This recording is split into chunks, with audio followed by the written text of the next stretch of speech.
आगे बढ़ते हैं। इसमें आएगा if value in denominator, if value in denominator increase then answer will be in decreasing form।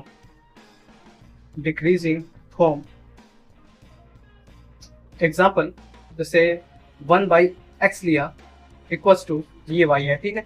अगर मैं इसकी वैल्यू इंक्रीज करता हूँ, ये इंक्रीज कर रहा हूँ तो ये वैल्यू डिक्रीज करेगी, ठीक है। न्यूमरेटर की टर्म में दिखाता हूँ, numerator on denominator equals to y।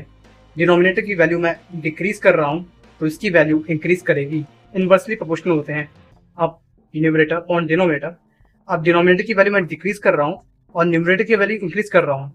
अगर सिर्फ न्यूमरेटर की वैल्यू इंक्रीज करूँ तो y की वैल्यू भी इंक्रीज होगी, और अगर डिक्रीज करूँ तो y की वैल्यू भी डिक्रीज होगी, ठीक है। अगर डिनोमिनेटर में नीचे वाली वैल्यू में डिक्रीज करता हूँ और ऊपर की इंक्रीज करता हूँ तो वैल्यू इसकी वजह से तो इंक्रीज करेगी, इसकी वजह तो इंक्रीज हो रहा है तो ये डायरेक्टली प्रोपोर्शनल है तो उसकी वजह से और इंक्रीज होगा, ठीक है।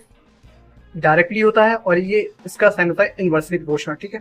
डायरेक्टली जो डायरेक्टली होगा वो बढ़ेगा, जो होगा अगर जो इनडायरेक्टली होगा वो घटाएगा, ठीक है। इनवर्सली प्रोपोर्शनल चीज होती है, ये इनवर्सली चीजें होती हैं, ठीक है।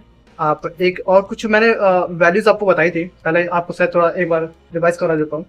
जैसे कि आपको याद होगा √2 की वैल्यू 1.414 होती है, √3 की वैल्यू 1.732 होती है, √5 की वैल्यू होती है 2.24, √6 की वैल्यू होती है 2.44, एक पाई की वैल्यू होती है 22/7 इक्वल्स टू 3.14, और ई की वैल्यू भी याद रखिएगा, वो बाद में कैपेसिटर EMI सब में काम आएगा, 2.71, और पाई स्क्वायर की वैल्यू होती है, अगर इसका स्क्वायर करते हैं तो 10 की वैल्यू आती है, ठीक, ये याद रखिएगा। आगे बढ़ते हैं।